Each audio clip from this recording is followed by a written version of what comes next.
Monica, Ikanama, Patamazo, ship a town and a Pyoga. Begisa you are shrik there, Begisa you are shrik to the Allah Shimian and Shimbiai, Wogway are out there, Beham you are shrik with your boots to the jungle. Pyoga about it. Now, Peter now Jaro Amrapura Muneha, Adiria, Chishtia, Nakshabandia, Sretarika, Tungu.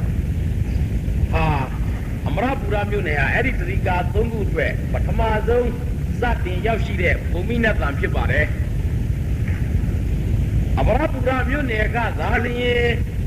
Irazum Yamananga, Atubi, Atem Yamananga, the Kulungo, Amrapura Gazali, and Piamare.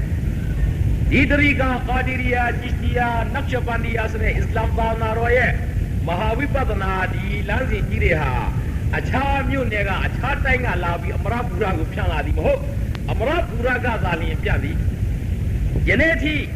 Mandle Matanajo Kinet, Ishi Rale, Amrapura, Vata Uchete, Kaliba Uchua, Nebisati, Viduya Sega. Neviro era Usangara Pibare, Amrapura Sala Riga, Amrapura Zataya, Amrapura Raya Kunia Zamiria, Vesele Tintinida, Vido Pibare, Era Jamu, Didriga, Debinia Poma, Allah, Bobby Piamura Kitchen Pime, Amrapura Mune and Negaro, Amrapura Gaza, Stabi, Mandale go out there, Sagang go out there, Menio go out there, Jamse go out there, but whatever might be the Philo out there. Abuma Bira Genomusulu, General Dibinia Saja Samako. Dave Medine, a teacher, General Riga, Abuma Bigule, Yashi that way. The Amrapura Munet Masala like that. Nadiria, Tistia, Nakshabandia, so that Riga, Yiria, Matabi, Loha, Rapura, Saparas, the Jungle, and the Bioga Vare. Irena Walifu Rosia, Allah Shimia, Chito Yiriha. Allah Shimia Pedonaro Mutare, the Sula Kuromian Netagua, Mimiro Tega, the Kit, the Kenyimia, Wali Sufi, Turozinimia, Tama, Shimia Pedonaro Mutare, Kaunia, Shavia Miagu, Madat Unimu in a town Kangajari job. So Kabiana Kukuchana, Baba, the Kuaro, Ine Kabajo, Sonajama, Alingi the Market, Mangana Abdurrahman, Jami, Kinga, the Sula Kuromia Tama. Mahajuri, Baramajani, Adam, Taraham, Ya Nabi Allah, Taraham, O Washmai, Tamanomia, Fayajanomura, Rahma, Pedonaro Mubalu, Balana Jamia, Kuromia, Tandamva, Mujene, Tarikari Rema, Ajizo Chide, Walitu Rosine, Magai Tinja, the Rupit, the Mures, Edna, Abdul Qadir Jilani, Gausulas and the Kinjiga, Rasula Kuromia Tama, Rasulullah, Unzuria, Rasulullah, Sabi Kuromia Tama. Ya Rasulullah Janomiro Ajishu Romuba, Sama Romuba, Kuni Maima Romuba, Dana Romuba, Janomiro Shautara, Nadin Omubalo, Kuromia Tangu, Sufi Walitu Rosini Napaga, Shautare Jangu, Obawa, now Malega. Okay. The Nebane solution, Janoha, the Vigaya Tamungu, Abiewa Tawon Tanlareha, Sangani Shidowabi. Hijri Tawdua, she said the Kunikani Saga Mare. Hijri Tawdua, she said the Kunika Salara, she said, and goes and a house or Sangani Shidowabi. Sangani, I don't have mommy valley. Janoye, Yore, Hore, a Jamayariha. Janot Teka.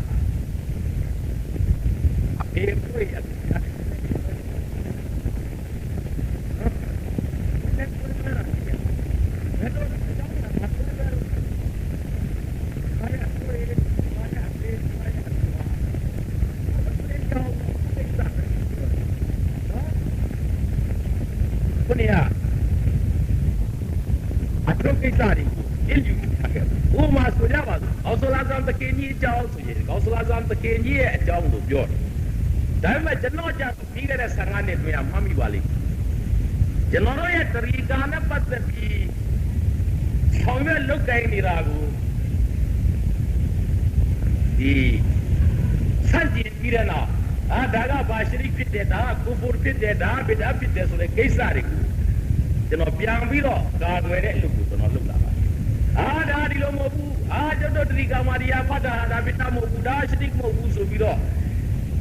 ပြန်လဲမချေပသည့်တိုင်အောင်ကျွန်တော်ကာကွယ်တဲ့အလုပ်ကိုလုပ်လာလိုက်တဲ့အတွက်ကျွန်တော်တို့အတွင်းကသက်ဝါကြီးတဲ့ပုဂ္ဂိုလ်တွေဟာအားမလို့အားမရတော့ဖြစ်ကြပါဟာကိုကောင်းစလာသံသခင်ကြီးအိုရိုစတော်ဆိုဘယ်နဲ့9ယောက်ဘာအကြောင်းပြောနေပါလိမ့်မလို့တောင်ထင်မိပါနော်ထင်ပါတယ်တချို့လည်းပြောကြပါဒါပေမဲ့ကျွန်တော်အနေနဲ့ဟာလုပ်ကိုလိုအပ်ဘာကြောင့်လဲကျွန်တော်တို့အဓိကလုပ်ပြီးကျွန်တော်တို့ကိုးကွယ်တဲ့အလ္လာဟ်ရှင်မြတ်ကိုဘယ်လိုချီးရမယ်ဘယ်လိုကြည်ညိုရမယ်ဘယ်လိုလေးစားရမယ်ဘယ်လိုခောက်ကိုးကွယ်ရမယ်ကျွန်တော်တို့ရဲ့ကလီမာရှင်တမန်တော်ရဆူလာကိုရောမြတ်ကိုဘယ်လိုချီးရမယ်ဘယ်လိုဝစီလာထားရမယ်ဘယ်လိုမတတ်တောင်းရမယ်အလ္လာဟ်တို့ကိုတရီကာရဲ့ကိစ္စတွေအမြောက်အများရှိတယ်အဲ့ဒါတွေကိုမပြောဘဲနဲ့ဘာလို့ဒီကာကွယ်ရေးတွေလုပ်နေလဲဟာဒါဘာဖြစ်အမဟုတ်ဘူးဒါကချစ်ရမဟုတ်ဘူးဟာဒါကဒီလိုပိုင်နေဟိုလိုပိုင်နေဆိုတာဒီကျွန်တော်တော်တော်များများပြောခဲ့ဒီကိုအကြောင်းတွေကိုမပြောသေးမဲ့နဲ့အဲ့ဒါတွေဘာလို့လုပ်ရတော့ဆိုရင်ဥပမာရက်ွက်တစ်ခုမီးလောင်နေတယ်ဆိုရင်အဲ့ဒီမီးလောင်နေတဲ့အိမ်ကိုရေနာကြီးတုတ်မနေရဘူးဆေးတုတ်မနေရဘူးမီးမကူအောင်ပထမလုပ်ရမယ်ရက်ွက်ထဲမီးလောင်နေမှန်သိရတဲ့အိမ်ဆေးတုတ်နေတဲ့ကောင်လူမိုက်သင်္ဘောသေးဝယ်ထားမယ်အဲ့ဒီချိန်ဆေးမတော့ဘူးအိမ်မီးမကူအောင်လုပ်ရမယ်ဒါကြောင့်မို့ကျွန်တော်ပထမ15နှစ်ကမီးမကူရဲ့လုပ်ကောင်းကိုပဲလုပ်တယ်ဟဲ့တော့ဘယ်လိုကျင့်ဟဲ့ဘယ်လိုကြားဟဲ့ဘယ်လိုချင်းဆိုတာဘယ်ချိန်ကားတယ်မပြောဘူးသင်္ဘောသေးမတော့ဘူးဘာမှမစားဘူးဘာလို့အရာထဲမီးလောင်နေသေးတယ်တော့အိမ်မီးမကူရဲ့ကိစ္စကိုပထမဆုံးလုပ်ရမယ်အရာထဲမီးလောင်နေပါရဲ့နဲ့အိမ်သင်္ဘောသေးတုံနေတဲ့ကောင်ဟာလူမိုက်ဟုတ်တယ်ဟုတ်လားမလုပ်ရသေးဘူးမီးမကူရဲ့လုပ်ငန်းကိုလုပ်ရမယ်တတ်နိုင်ရင်အဲ့ဒီကိုသွားညှိရမယ်မတတ်နိုင်ရင်ကိုယ့်အိမ်လေးကိုမီးမကူရဲ့လုပ်ငန်းလုပ်ရတယ်လို့အကီဒါမှာအမြစ်ကဆွဲထုတ်ပြီးကိုဟာနဲ့ကိုမတူသလိုမနေပဲနဲ့ဒီဟာဘာဖြစ်တယ်ညာဖြစ်တယ်ဆိုတာအ ਨੇ ဆုံးကိုဟာတွေကိုတော့မဟုတ်ဘူးဆိုတဲ့ကာဝယ်ရေးကိုလုပ်ရပါအဲ့ဒါမလုပ်ရင်ဟုတ်လားတော့ကြာရီမီးမငိမ့်မကူလာတော့ခုနကကိုဆေးဘုံကိုစုပ်ထားပြီးပြေးရမှာအဲ့တော့ဆေးမပုတ်ရသေးဘူးအချောမကြိုက်ရသေးဘူးအဲ့ဒီချိန်မှာဟဲ့ဘယ်လိုကျင့်ဟဲ့ဘယ်လိုကြားဟဲ့ဘယ်လိုအမလို့ဘယ်လိုနဖီလ်တွေဖအဲ့ဒီချိန်ပြောမနေနိုင်သေးဘူးဘာကြောင့်တော့အကီဒါမှာခုနကအာယာဟဒီစ်တော်ဒီမှာအများကြီးရှိတယ်မင်းတို့ဟာကာဘာဘိုက်တူလာအတွင်းမှာအနှစ်1000နေပါတဲ့နေရာကလည်းကာဘာဘိုက်တူလာဒီပြနေရာမှာနရကာဖတ်ရဲ့အဲ့ဒီကာဘာဘိုက်တူလာထဲမှာနမတ်နရကာဖတ်ရဲ့အခြားဒီလိုနေရာတွေမှာဖတ်တာရဲ့ရကာ1000နဲ့ညီမျှတယ်အဲ့တော့မြင့်မြတ်တဲ့ကာဘာထဲမှာတစ်သက်လုံးနေအနှစ်1000နေရုတ်နေယမာနီဆိုနဲ့ဒီတိုင်နာမှာအနှစ်1000တနေကုန်နမတ်တညလုံးနမတ်ဖတ်တနေကုန်ရိုဇာဆောင်အနှစ်1000နေအဲ့ဒီလိုလူဖြစ်လင်စားငါဟာလေးပိုက်ကိုယူတော့ဖလဲမုန်းထားရဲ့ဒီကောင်ဂျဟန္နမ်သွားမှာလို့ရဆူလ်ကမိန့်တော်မူထားတော့ကျွန်တော်တို့နဖယ်တဲ့တနေ့ရကာဟတ်1000ထားပြီးအီမာမ်ဆိုင်သဘုံမှာဆိုတဲ့ဝါဒဆွဲထားရဲ့ဘာသုံးကြအောင်လားအဲ့ဒီလိုဝါဒဆွဲထားပြီးဖတ်တဲ့နမတ်မျိုးကျွန်တော်တို့သုံးမကြဘူးဘာကြောင့်လို့ငါအားလေးပဲယူလောက်ကလေးမုံကာဘာရုတ်နဲ့ယမာနီကြားမှာအနှစ်1000နေဖတ်တော့အဲ့ဒီကောင်ဂျဟန္နမ်သွားအောင်မယ်လို့ကိုရောမြတ်ကမိန့်တော်မူထားရဲ့ကျွန်တော်တို့ကဒီစကြဝဠာပလီတဲလောက်မှာဂျုမအာလေးလောက်မှာမနိုင်တဲ့နိုင်ဖတ်နေရတဲ့အကောင်စားမျိုးကကိုရောမြတ်ရဲ့မြေတော်အီမာမ်ဆိုင်သဘုံမှာဆိုတဲ့ယုံကြည်ချက်ကြီးများထားမိရဲ့ဘယ်နဲ့လုံလွတ်တော့မှာတော့အဲ့ဒီလိုအကီဒါတွေနဲ့ပတ်သက်ပြီးမေးလောင်နေတဲ့ပုံစံမျိုးကိုအိမ်ဘေးမှာကပ်ပြီးလောင်နေတဲ့အဲ့ဒီလိုဘာသာဆိုမျိုးဟာကိုအနီးနားမှာရှိနေတဲ့ဆိုရင်ဒါကိုပထမကာကွယ်ရမယ်နော်အဲ့ဒီလိုကာကွယ်ပြီးတဲ့နောက်မှာငြိမ့်ပြီအမေဟမေအိမ်ကိုရပြင်ဆောက်ခြင်းဆောက်တိုက်ကြီးဆောက်သင်္ဘောစေတုတ်ဒီစတင်ဘာတုတ်စနိုးစင်တုတ်ချင်တာတုတ်ကဲအိမ်မီလောင်နေတော့ဒီကဆေးတုတ်နေတဲ့ကောင်အရက်ကလည်းဝိုင်းခဲနဲ့ထူမှာလူမမောက်တယ်ပြုမှာမို့လူမိုက်တော့ကြလေရပင်လာသူ့အိမ်မှာသူ့တိုက်ပါနော်အဲ့ဒါကြောင့်လွန်ခဲ့တဲ့အပိုင်းကဒီခါတွေကိုလှုပ်လာလှုပ်ရင်နဲ့ဒါ15နှစ်ရောက်လာ15နှစ်ရှိလာတော့အရှင်ပေးတော်မူလို့အဲ့ဒါအောင်မြင်သလားလို့ဆိုရင်အောင်မြင်တာလည်းရှိတယ်မအောင်မြင်ဘူးလည်းရှိတယ်သွေးရတယ်ကျွန်တော်ထင်ပါတယ်ယုံလဲယုံကြည်ပါတယ်ကိုအသိဝိုင်းအနေနဲ့တော့သိပြီးနားလည်ပြီးကာကွယ်ရေးစိတ်ရှိသွားပြီနော်ကာကွယ်နိုင်သွားပြီဘယ်အကြောင်းရဆိုတော့ဒီအလုပ်ကျွန်တော်တို့တစ်သက်လုံးလုပ်နေတာမလုပ်နိုင်ဘူး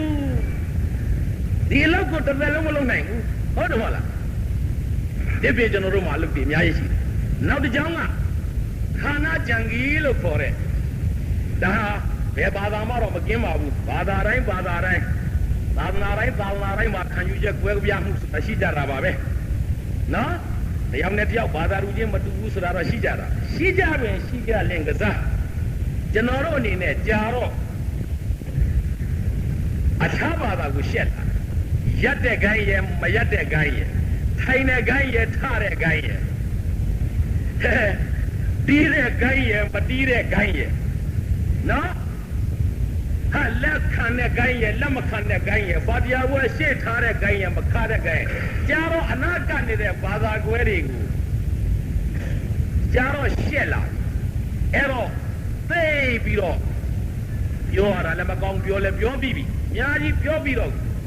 ကိုဟာလေးနဲ့ကိုတီးကိုလုံအောင်ကိုစာပေကိုကြည့်ကြပါသူများပြောလိုက်တော့မှအဝါလှန့်လာပြီးတော့မျက်လုံးပြူးသွားပါနဲ့အဲ့တော့အတူရုပ်ကျွန်တော်ပြောခဲ့ချင်တာကကျွန်တော်တို့တရီကာဟာအနှစ်100နဲ့18နှစ်ရှိပြီဗမာနိုင်ငံမန်းလေးရောက်တာအဲ့ဒီချိန်ကစပြီးကျွန်တော်တို့တရီကာကတရားဝင်လက်ခံကျင့်သုံးလာတဲ့လုပ်ငန်းတိုင်းအားလုံးဒီခံယူယုံကြည်တဲ့ယုံကြည်ချက်အားလုံးဒီလှုပ်လာတဲ့လုပ်ငန်းအားလုံးဒီနော်အလ္လာဟ်ရှင်မြတ်ကကုရ်အာန်ကျမ်းတော်မြတ်မှာခွင့်ပြုချက်မရှိသောလုပ်ငန်းတစ်ခုမှမပါအဲ့ဒါသေးသေးချာချာကျွန်တော်အဖိုးရဲ့လက်ထက်ကစပြီးလှုပ်လာတာကိုတခါတည်းစိုက်ဘက်နဲ့ရေးယူခဲ့အကုန်လုံးခွင့်ပြုရရှိတဲ့အကြောင်းဒီနေ့ကျွန်တော်ကတာဝန်ယူပြီးဖြေရမယ်နော်ဒါရီအခမ်းအနားတဲ့ပရိသတ်တဲ့ပြောတာ15နှစ်ရှိပြီဒီရရှိသိမ့်မပြောချင်တော့လောက်ယူခဲ့ပါမင်းဖိုးရေဘာလုပ်တယ်ဘာပြောတယ်ဘယ်လိုယုံနေမင်းဖေဘာလုပ်တယ်ဘာပြောတယ်ဘာယုံနေမင်းကိုဘာလုပ်တယ်ဘာပြောတယ်ဘာယုံနေမင်းဘာလုပ်တယ်ဘာပြောတယ်ဘာယုံနေနော်အဲ့ဒါအလ္လာဟ်ရှင်မြတ်ကခွင့်ပြုထားတော်မူကြောင်းရဆူလာကိုရောမြတ်ကခွင့်ပြုထားကြောင်းရှရီယာတရားတော်ရလုတ်ပိုင်ခွင့်ရှိကြောင်းဆိုတဲ့ဥစ္စာဟာတပြည်လုံးအတွက်ကျွန်တော်တယောက်တည်းတာဝန်ခံပြီးဖြေပါမယ်တို့ရတယ်ကျွန်တော်စရရစောတော်ရပြောထားတဲ့အတိုင်းရှုပ်ရလာတဲ့လူအတွက်တော့ကျွန်တော်စီမှာအဖြေလည်းမရှိစကားလည်းမရှိတရားလည်းမရှိလို့ရလာတဲ့လူအလားတူပဲကလိရလာတဲ့လူပဲला जवाब लहुम इंदी उनको लोगों के लिए हमारे पास कोई जवाब नहीं है ला जवाब लहुम इंदी ऐसे लोगों के लिए कोई जवाब हमारे पास नहीं है ए दिलो शुफु लारे लू कलीबो लारे लू तया प्यो मा सो बि सा रे को मटया लो फिन प्यो दे अपाउမျိုးကတော့ကျွန်တော်တို့ကစရင်နဲ့မထားဘူးเนาะအဲ့တော့ကျွန်တော်တို့ဟာကျွန်တော်တို့ယုံကြည်တာလုံနေတာတွေဟာပေါင်းတီးပြီးလုပ်တာပါတို့တို့လုပ်တာတခုမှမရှိပါဘူးတို့ကအချာပုဂ္ဂိုလ်တယောက်နဲ့တူရင်တူမတူချင်းနေမတနာကဘာတူတဲ့မတူတာဒီနေ့လည်းမတူတာအများကြီးမတူတာပဲဘုရားမြတ်က93သင်းတွဲလိမ့်မယ်ဆိုတာနှမျိုးမတူတာတော့ခင်ဗျားတို့ကကြောက်နေကြမဟာသလာတခုဖြစ်လာတာဟာအမလေးနှစ်ခုတော့ဖြစ်ခင်ဗျားတို့ကကြောက်မဟာသလာတခု93မျိုးတော့တွဲနိုင်တယ်အခုကပြောတယ်93မျိုးတော့တွဲနိုင်တယ်ဘာလို့သူဟာတဲ့သူနေပြီးတာပဲကျွန်တော်ခဏပြောသလိုစပွဲလဲကောင်ကကြီးနဲ့ဒီလိုပတ်လေးလေးတခုရေးထားလိုက်နောက်ကကြည့်တဲ့လူကကကြီးလို့ပြောမယ်ရှေ့ကကြည့်တဲ့လူကရပ်ပက်လက်လို့ပြောမယ်ဒီနှစ်ယောက်ဘယ်တော့မှညင်လို့မရဘူးမှန်တယ်သူရှိတော့နဲ့သူကြည့်ကကြီးပေါ့ဟုတ်လားဒီလိုဟာလေးနှစ်ခုကိုဆင့်ပြီးရေးထားပြီးတော့ကိုအရှိဘက်ကတယောက်ထိုင်အနောက်ဘက်ကတယောက်အနောက်ဘက်ကလူကကကြီးရေးလိုက်တာအရှိဘက်ကလူမျက်စိထဲမှာရပ်ပက်လက်ပဲထင်အဲ့ဒီတယောက်ထိုင်ပြီးညင်းနေလို့ဘယ်တော့မှကိစ္စမပြီးဘူးနော်အဲ့တော့အဲ့ဒီစာလုံးလေးတစ်လုံးစပွဲပေါ်ကစလုံးတစ်လုံးမှမျက်နှာချင်းတိုင်းထိုင်နေတဲ့လူနှစ်ယောက်ကိုကာကြီးနဲ့ရပ်ပက်လက်ကွဲနိုင်သလိုဒီတိုင်းလေးကိုရလေးဂုံးလေးတစ်ခုရေးတိုင်းဟိုဘက်ကလူကပါတာပြောမယ်ဒီဘက်ကလူကကငယ်ပြောမယ်အဲ့ဒီထဲမှာတောင်ဘက်နဲ့မြောက်ဘက်နှစ်ယောက်တိုင်းမဟုတ်ဘူးကတစ်လို့ပြောလို့ဦးမဒီဘက်ကစာလုံးတစ်လုံးနဲ့စပွဲပေါ်ရေးလေးမျက်နှာထိုင်ရင်အရှေ့ဘက်ကလူကပြောမယ်ပါဆောင်အနောက်ဘက်ကလူကကငယ်ဟိုတောင်ဘက်ကလူကတစ်ရောက်ဘက်ကလူကမဟုတ်ဘူးငါဒီမဟုတ်ဘူးငါလဲရောကွဲနိုင်တယ်လို့ရဆူလ်က93မျိုးကွဲမယ်ဆိုတာမာဆာလာတခု93မျိုးထိကွဲနိုင်တယ်ဗျ2မျိုးတော့ကွဲတာလောက်ကလေးနဲ့မျက်လုံးမပြူကြနဲ့ဒါကိုလူတွေကိုပြောတာကိုစီကိုလုံးမို့အဲ့တော့အများကြီးကျွန်တော်တို့စာပေတွေရေးထားတာရှိတယ်အဲ့ဒါတွေကြည့်နော်ကျွန်တော်တို့မှလည်းဒီရရှိအများကြီးအလုပ်တွေများတယ် လုတ်တင်များတယ်ဆိုတာသာသနာရေးအနေနဲ့ဟာတစ်ဖက်ကဘယ်လိုပဲဖြစ်ဖြစ်အများကြီးကျွန်တော်တို့တာဝန်တွေအကျေပြန့်လာတယ်နော်အဲ့တော့ကိုဟာကိုစီးကိုလုံးကိုကိုယ်ကိုယ်လှုပ်ထားပါပြဿနာတစ်ခုဖြူတယ်မဲတယ်လို့ပေါ်လာလို့ရှိရင်အဲ့ဒါမျက်လုံးပြူပြီးဟိုပြေးကားလို့ဒီလိုအောင်မယ်အဲ့ဒီပေါင်မျိုးမလုပ်နဲ့ဟုတ်လားကျွန်တော်စောစောကပြောသလိုကိုထူလူတွေကဖြစ်ဖြစ်အခြားခုနှစ်သာသနာဝင်တွေကဖြစ်ခြင်းဖြစ်ပါစီသာသနာဘာသာမတူတဲ့ပုဂ္ဂိုလ်ဖြစ်ခြင်းဖြစ်ပါစီစေတနာကောင်းတဲ့လာရောက်ပြီးဒီလိုဒီအကြောင်းများဆိုရင်ကျွန်တော်တို့တတိကစတဲ့နေရာဒီနေ့အထိယုံကြည်ခဲ့တာတွေရောလုပ်ခဲ့တာတွေရောပြောခဲ့တာတွေရောခုနှစ်ဖြည့်ရှင်းမှုဟာကျွန်တော်မှတာဝန်ရှိပါတယ်ဖြည့်လဲဖြည့်ရှင်းနေပါတယ်ဖြည့်လဲဖြည့်ရှင်းပါဒါပေမဲ့ခုနှစ်ရောက်တာ40ထင်တာပြောတာတော့ဘာလို့ဆိုတာတော့ကြာတော့ပြောရတာလဲကျွန်တော်ပြုလာနော်အဲ့တော့ကျွန်တော်တို့လိုအပ်တဲ့ကိစ္စလေးတွေနည်းနည်းပြောပါအဲ့တော့ဒီကနေ့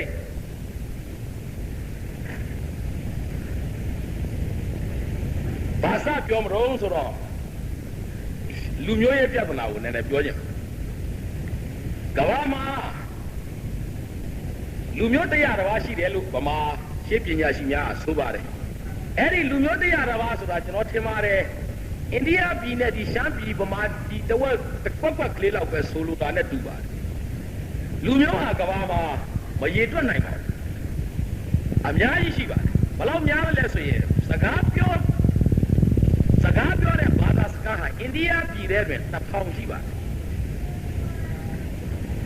တယောက်နဲ့တယောက်စကားမတူတဲ့လူမျိုးနော်အိန္ဒိယပြည်ထဲမှာကလားလို့သတ်မှတ်တဲ့လူမျိုးက2000ရှိနေတယ်ကျွန်တော်တို့ဗမာနိုင်ငံနဲ့လူဦးရေ30တင်းတောင်မပြည့်သေးပါဘူးဗမာနိုင်ငံမှာစကားပြော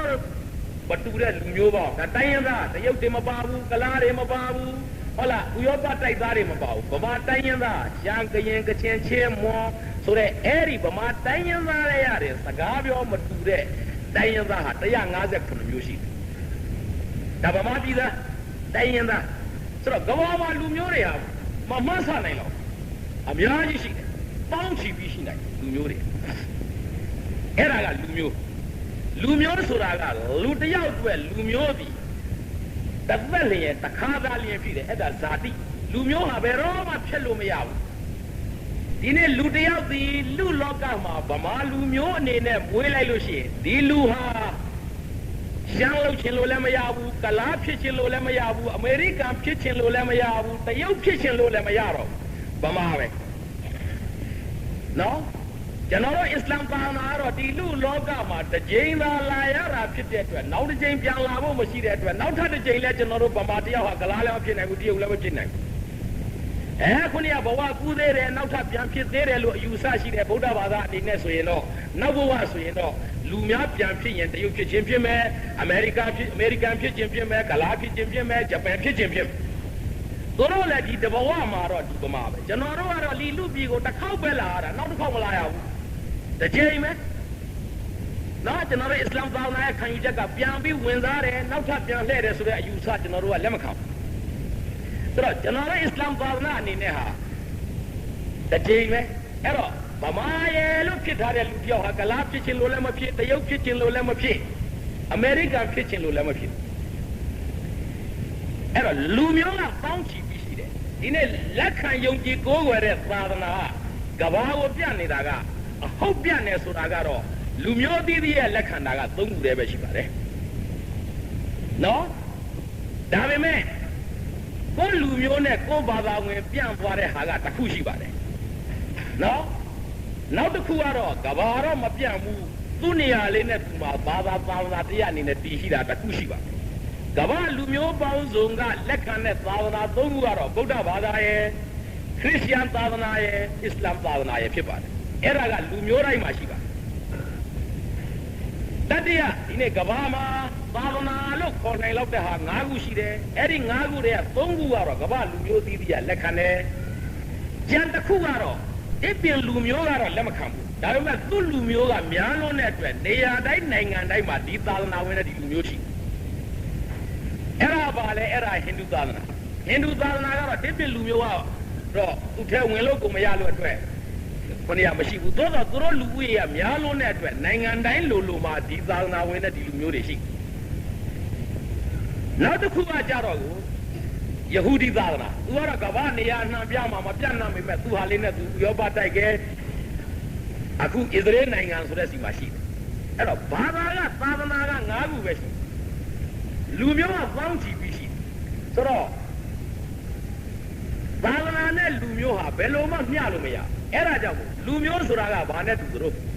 လူမျိုးကဇာတိသာသနာကဇာတိမဟုတ်လူမျိုးဒီတစ်သက်ဒီတစ်ခါမှပြောင်းလို့မရတော့လဲသာသနာကပြောင်းလို့ရတယ်စိတ်နဲ့သာဆိုင်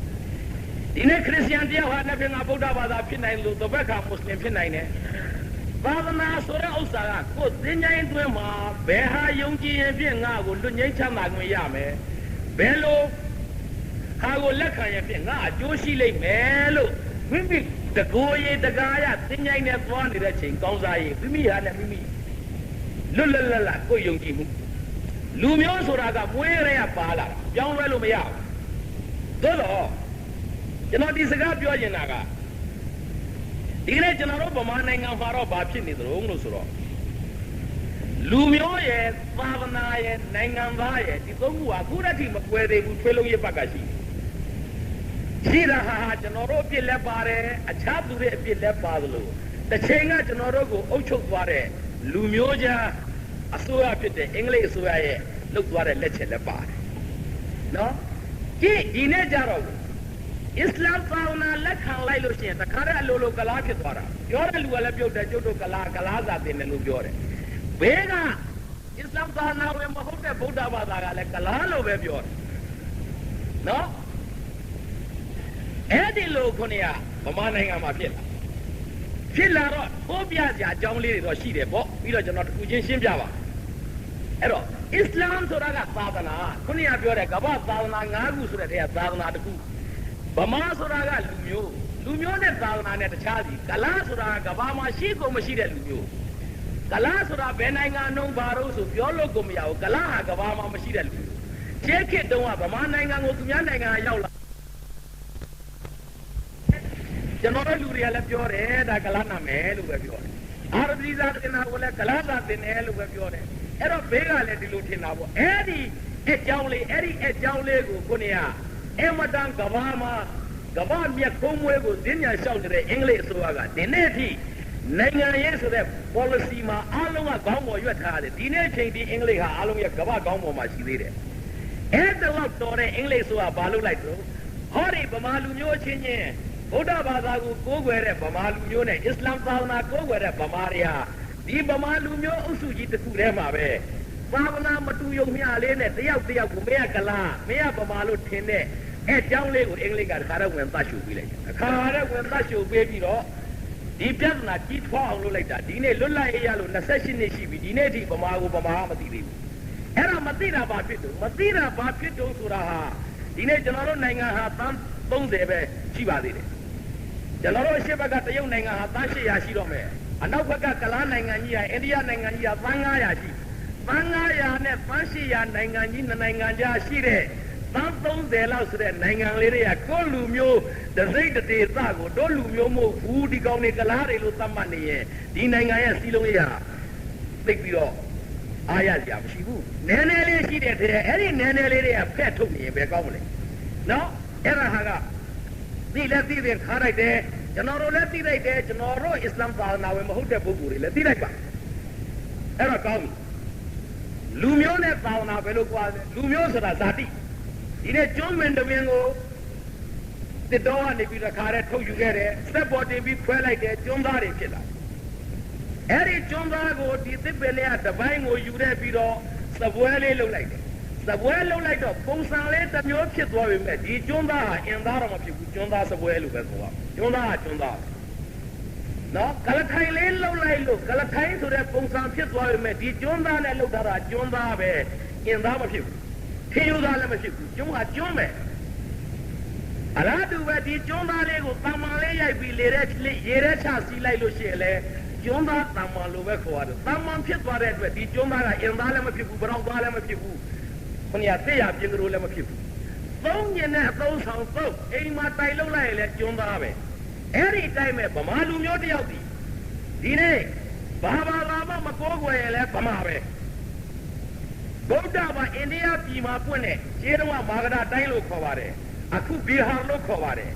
နော်အလွယ်ပြောရင်ကလဘီကြီးဖြစ်ပါတယ်အဲ့ဒီကလဘီကြီးမှာပွင့်တဲ့ရှင်ဂေါရမရဲ့သာသနာဖြစ်တဲ့ဗုဒ္ဓဘာသာကိုကိုးကွယ်လိုက်ရင်လည်းဗမာတယောက်ပဲအာရေဗီးယားနိုင်ငံကရဆူလာကိုရောမြတ်ဟောကြားတော်မူတဲ့အစ္စလာမ်သာသနာကိုကိုးကွယ်ရင်လည်းဗမာပဲနော်ဟောအရှမိုင်းနာမှာပွင့်ခဲ့တဲ့သခင်ခရစ်တော်ရဲ့ခရစ်ယာန်သာသနာကိုယုံကြည်ရင်လည်းဗမာပဲနော်ဗမာဟာခုနကကျွန်းသားလိုပဲကလထိုင်လောက်ထားလို့ကလထိုင်ပုံစံလေးဖြစ်နေရင်လည်းကျွန်းသားပဲပုံမှန်လေးဖြစ်ပြီးရေထဲသွားနေတော့လည်းကျွန်းသားပဲအိမ်မှာတိုင်ရဖြစ်နေစိုက်ထားရင်လည်းကျွန်းသားပဲတကယ်ရွက်ဖြစ်နေအိမ်မှာတတ်ထားရင်လည်းကျွန်းသားပဲကျွန်းသားတစ်ခုဒီလှုပ်ချင်တဲ့ပုံစံလို့အင်သားမဖြစ်တယ်လို့ပဲဗမာတယောက်ဒီယုံကြည်ခြင်းသာယုံကြည်ကိုးကွယ်ခြင်းသာကိုးကွယ်ဗမာတယောက်ဟာကလားမဖြစ်ဘူးအာရဗ်ဖြစ်မသွားဘူးကောင်းပြီဒါဖြင့်ခုနကပြောတဲ့ခင်ဗျားတို့ကကာစင်အီဆာမူဆာတို့ဆိုတဲ့နာမည်တွေထားပါတယ်ဗျာအဲ့ဒါခင်ဗျားတို့ကလားမှုလားဒါကသာသနာရေးဆိုင်ရာသာသနာရေးဆိုင်ရာသာသနာ့ဘွဲ့ဖြစ်ပါတယ်ကျွန်တော်တို့ဒီအမျိုးသားအမည်ထားသလိုသာသနာ့ဘွဲ့ဟာမွေးလာလို့ရှိရင်ခုနှစ်ရက်အတွင်းသာသနာ့ဘွဲ့လည်းပေးရပါတယ်ဥပမာဗုဒ္ဓဘာသာယဟန်များကိုပေးသလိုပေါ့ဒီနေ့ဗုဒ္ဓဘာသာယဟန်တော်များကိုပွေးထားတဲ့ပွဲကရောဗမာနိုင်ငံကဗမာစကားမှမဟုတ်ပဲဥပန္တိတာတို့ဥခေမိန်တာတို့ဥကုသလတို့ဥပညာတို့ဟုတ်လားဆိုတဲ့ကုသလတို့ဥကုသလဥခေမိန်တာဆိုတဲ့ယဟန်ပွဲတွေဟာလည်းဗမာစကားမှမဟုတ်ပဲဗမာနာမည်မှမဟုတ်ပဲအိန္ဒိယနိုင်ငံယနေ့ဘီဟာပြည်လို့ပြည်နယ်လို့ခေါ်တယ်ရှေးတုန်းကမာဂရတိုင်းခေါ်တယ်အဲ့ဒီမာဂရတိုင်းမှာလွန်ခဲ့တဲ့အနှစ်2000လောက်ကပြောခဲ့တဲ့ဘာသာစကားဖြစ်တဲ့ပါဠိစကားနဲ့ခေါ်ထားတာပဲဒီနေ့ကလဘီကြီးထဲမှာရှိတဲ့မာဂရတိုင်းအခုကောဘီဟာပြည်နယ်အဲ့ဒီပြည်နယ်မှာအနှစ်2000လောက်အရင်ကခေါ်ခဲ့တဲ့သုံးခဲ့တဲ့စကားပဲနော်ဗမာနာမည်မဟုတ်ဘူးသို့သောသာသနာအရာသာသနာအကြောင်းပြုပြီးတော့ဒါကိုကောင်းပြီအဝတ်အစားကျွန်တော်တို့ဟာအစ္စလာမ်ဘာသာဝင်တွေဟာသာသနာရေးဆိုင်ရာမှာအရေးကြီးသောဟာဖြစ်သလိုအရေးမကြီးပဲနဲ့ဝတ်တာလည်းရှိပါတယ်ဝတ်ကိုဝတ်တင်လို့ဝတ်ရတာရှိတယ်သာသနာအဆောင်ရောက်ဥမာနဝဖတ်တဲ့ဆိုအုတ်ထုတ်ကလေးတွေဆောင်းရတယ်ဟုတ်လားဒါလိုအင်ကြီးရှည်တွေဘာတွေဝတ်တယ်ဒါဒီဟာကိုထိုးပြမယ်ဆိုရင်လေဒီနေ့ပြန်ကြည့်ပါယဟန်တော်များမှာဝတ်ဆင်ထားတဲ့ပရိက္ခရာ၈ပါးဟာဗမာနိုင်ငံပြည်နယ်နဲ့တိုင်း14ခုမှာဘယ်တိုင်းပဲပြည်နယ်မှာဝတ်တဲ့ဝတ်စားမဟုတ်ပါဘူးခုနကပြောတဲ့မာဂဒတိုင်းမှာရှင်ဂေါရမဖွင့်တော်မူခဲ့တဲ့ဘီဟာပြည်နယ်မှာရှင်ဂေါရမသတ်မှတ်လိုက်တဲ့ဟောဒီပုံစံဝတ်ဟဲငါသာယဟန်တို့ဆိုတော့သတ်မှတ်လိုက်တဲ့ပုံစံအဝတ်စားကြောင့်များလူမျိုးပြောင်းသွားတယ်လို့ပြောမယ်ဆိုကျွန်တော်တို့နမဖတ်တကအုတ်တုတ်ကလေးဆောင်းတာလောက်ကြောက်နော်အင်ကြီးလေးအပြင်ထုတ်ဝတ်ထားလောက်ကြောက်အင်ကြီးရှည်လေးဝတ်ထားကြောက်လောက်မုတ်စိတ်ကလေးထားတာကြောင့်လို့မင်းတို့ဟာဗမာတွေမဟုတ်တော့ဘူးလို့ဆိုရင်ဒီနေ့ယဟန်တော်တွေမှာဝတ်ထားတာတွေဟာဗမာဝတ်စားမဟုတ်ပါဘူးကဲကောင်းပြီအဲ့ဒါဒီနေ့ဗမာတမတော်မှာကြည့်ပါဗမာတမတော်မှာကောင်းကခြေထိဗမာဝတ်စားပါတော့တခုမှမပါဘူးဒါပေမဲ့သူတို့ကအင်ကလာတမတော်မဟုတ်ဘူးဗမာတမတော်ပဲဗမာတမတော်ဘိုလ်ချုပ်ကြီးကစပြီးခုနကတပ်သားလေးတိဝတ်ထားတာကောင်းကခြေထိဗမာဝတ်စားတခုမှမပါဘူးဘာကြောင့်ဝတ်လဲလွယ်ကူတယ်ဘာဖြစ်တဲ့အကြောင်းမျိုးမျိုးပေါ့ဗျာအဝတ်စားကြည့်ပြီးတော့များမင်းတို့ဒီလိုဝတ်လို့ဗမာတွေမဟုတ်တော့ဘူးဆိုရင်ဗမာတမတော်ကောင်းကခြေထိဝတ်ထားတဲ့အဝတ်စားဗမာဝတ်စားတခုမှမပါဘူးဒါခဲလျောက်ဖြစ်လာကုန်းမောင်ခေဝဲဝဲမကြည့်ပါနဲ့ကုန်းမောင်ခေကဗမာစစ်သားတယောက်ဝတ်တဲ့အဝတ်နဲ့ဒီနေ့ဗမာတမတော်သားတယောက်ဝတ်တဲ့အဝတ်မတူတော့ပါဘူး